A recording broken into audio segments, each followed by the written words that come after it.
your heart that you have lied to the Holy Spirit and have kept for yourself some of the money you received for the land?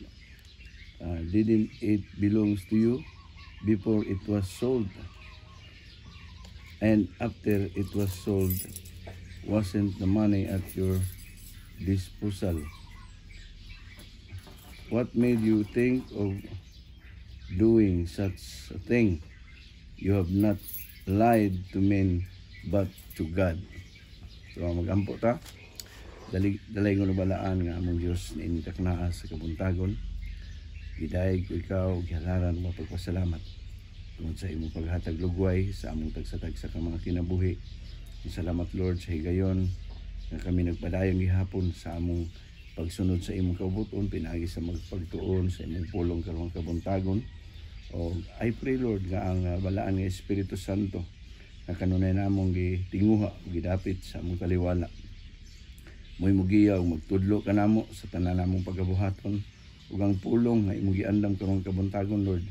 Mutisok kini sa among nagkasing-kasing magsilbi kining pahimangno alang sa matag usa ka namo isip imong mga katawhan nga pinili. Busa ning kabuntagon naglaom ako, hatagan mo ako og kaalam sa pag-share sa imong pulong Lord. Ug ang balaan nga Espiritu Santo mo puno sa kong kasing-kasing aron na may tudlo kini nga tin-aw. Ug kini tanan nagaampo sa bako nga tabunan mo ang matag usa ka namo sa imong balaan nga dugo. Aron walay buhat sa kaaway nga makapanghilabot sa among kinabuhi. Kini tanan akong gisalig, akong gipangayo, pinagi sa imong ugtong anak si Jesus. Amen. Amen. So, anita sa Bisaya, no? Ngayon pa din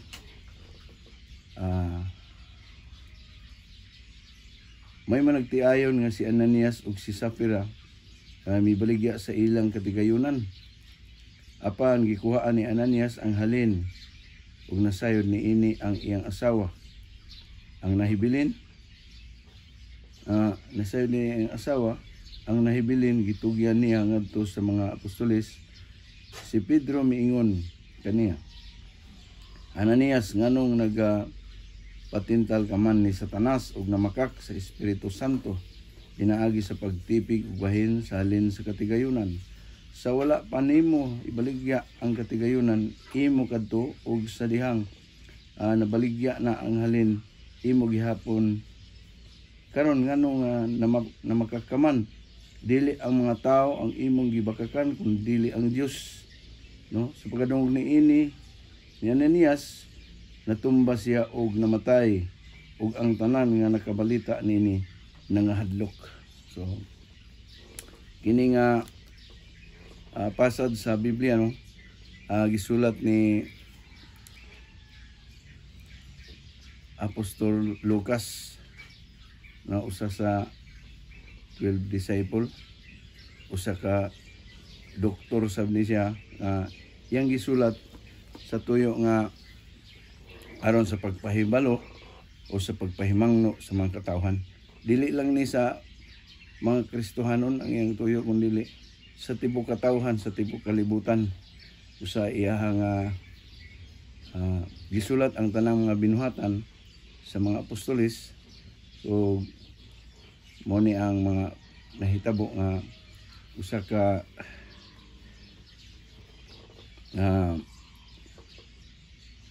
yun dire ang nagiskot bahin sa istorya ni Ananias ug Sapphira, no? Kinsa na maligya sa ilang yuta apan nagtago sa bahin sa halin gikan sa mga apostoles ug nagpakaaruginon nga ilang gihatag ang tanan, no?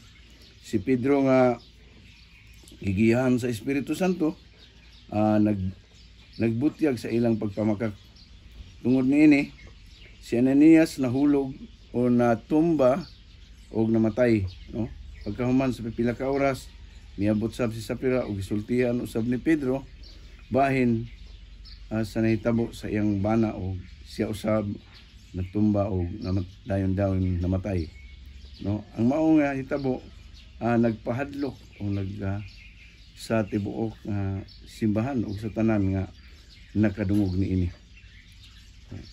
Unsay buti pasabot sa maong panghitabo ngayon diya nga kini nga panghitabo nagpakita kung sa kasiriso ang pagpamakak, no, sa Dios ug sa iyang mga sulugon. Gipakita niini nga ang Dios nagtan-aw sa atong mga kasing-kasing ug nahibalo sa atong tinuod nga motibo, no. Ang pagkamatinud-anon ug integridad importante kaayo sa atong relasyon sa Dios ug sa pagpakig-uban nato sa uban o sa atong isigka magtotoo, no.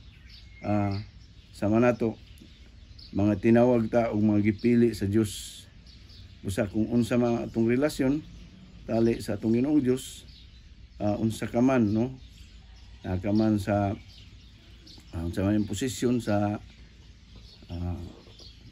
instrumentalist ka man, worship, kanamo isip back up, no.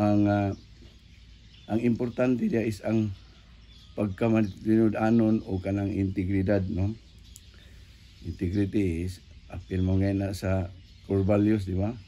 Integrity, faithfulness, aron nga mahimo tang excellence. Ngundiya nga importante gyud kaayo ang pagkamatinud-anon ug integridad, no, sa atong relasyon sa Dios ug sa atong pagpakig-uban. Kitang tanan do naman tay katungdanan busa maningkamot ta nga mapalawman nato ang atong relasyon bisan ang atong pagtuo diha sa atong buhing Dios. Yung say gusto sa Dios nga buhaton sa mga tao base sa mao nga pagtulunan, labi na nato nga may mga katungdanan, no.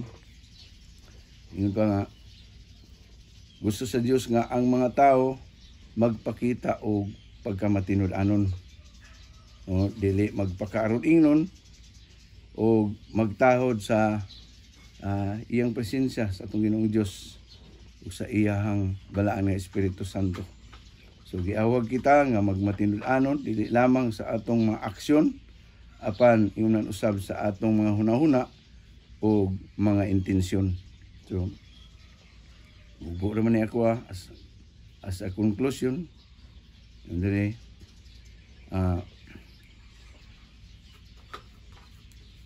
kinahanglan nga base sa kamatuoran atong kinasing-kasing nga pagdevotion. So kainomdom ko sa giingon ni pastora nga ayaw dili nimo pwede ilaron ang Dios nga mutindog ka diha sa palpito nga wala kay tarong devotion, di ba? So wala kay